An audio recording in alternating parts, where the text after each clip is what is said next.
गांव की सभी लड़कियां मोहित के साथ सो रही थी। ऐसा क्या शक्ति थी मोहित के पास, आइए जानते हैं पूरा वाकया। मोहनपुर नाम का एक गांव जो घने जंगल से घिरा हुआ और बेहद सुनसान था। चारों तरफ ऊंचे ऊंचे पेड़ थे जहां सूरज की किरणें भी मुश्किल से पहुंचती थीं। गांव में घर कम थे और लोग डर के मारे ज्यादा बाहर नहीं निकलते थे। इसी गांव में मोहित नाम का एक 21 साल का लड़का रहता था। मोहित के माँ बाप बचपन में ही एक दुर्घटना में गुजर चुके थे। वह अकेला अपने पुराने जीर्ण शीर्ण घर में रहता था। घर का सामान बिखरा हुआ था, दीवारें टूट रही थीं और हर तरफ धूल मिट्टी जमी हुई थी। मोहित दिन भर जंगल में घूमकर लकड़ियां बीनता या छोटे मोटे काम करता, लेकिन उसका जीवन उदास और एकाकी था। एक दिन मोहित जंगल में घूम रहा था, सूरज ढल रहा था और हवा में ठंडक घुल रही थी। अचानक उसकी नजर एक चमकती हुई बोतल पर पड़ी, लेकिन उसमें से अजीब सी रोशनी निकल रही थी। मोहित उत्सुक हो गया। उसने धीरे से बोतल का ढक्कन खोला और एक चमकदार आदमी बाहर आ गया।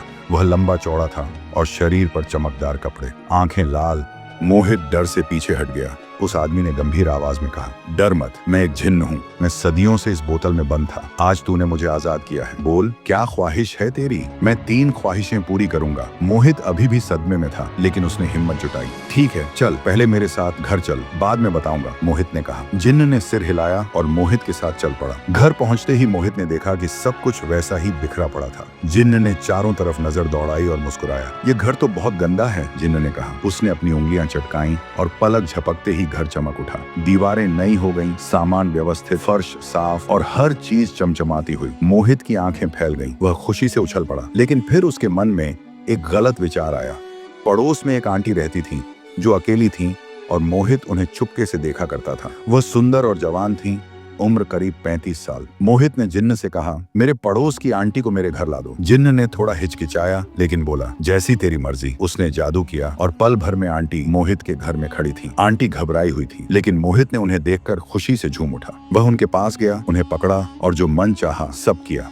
आंटी विरोध करती रही, लेकिन मोहित की आंखों में लालच था। रात भर मोहित ने उनके साथ गलत हरकतें की, उनके शरीर को छुआ, चूमा और अपनी हवस मिटाई।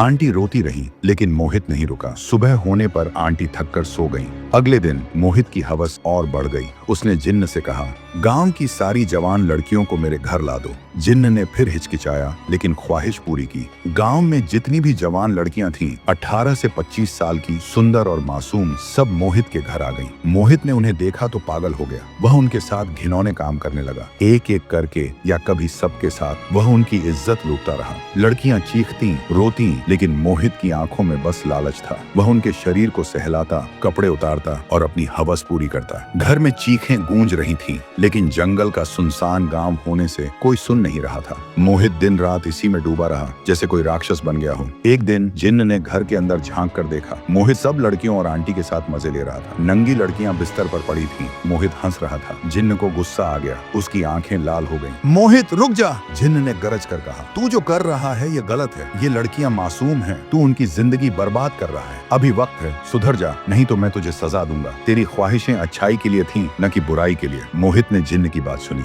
उसे शर्म आई। उसकी आंखों में आंसू आ गए। उसने देखा कि लड़कियां कितनी दुखी हैं। माफ कर दो जिन्न, मोहित ने कहा। मैं गलत रास्ते पर चला गया था। अब मैं तौबा करता हूँ। जिन्न ने सिर हिलाया। उसने जादू से सब लड़कियों और आंटी को उनके घर वापस भेज दिया और उनकी यादों से ये घटनाएं मिटा दी। मोहित ने गलत रास्ता छोड़ दिया। वह अच्छा इंसान बन गया। अब वह गांव की मदद करता, जंगल साफ करता और अकेले रहकर भी खुश रहता। जिन्न उसका दोस्त बना रहा, लेकिन अब सिर्फ अच्छे कामों के लिए। मोहनपुर का सुनसान गांव अब शांत और सुरक्षित हो गया। मोहित ने सीखा कि लालच इंसान को बर्बाद कर देता है और सुधार ही सच्ची आजादी है।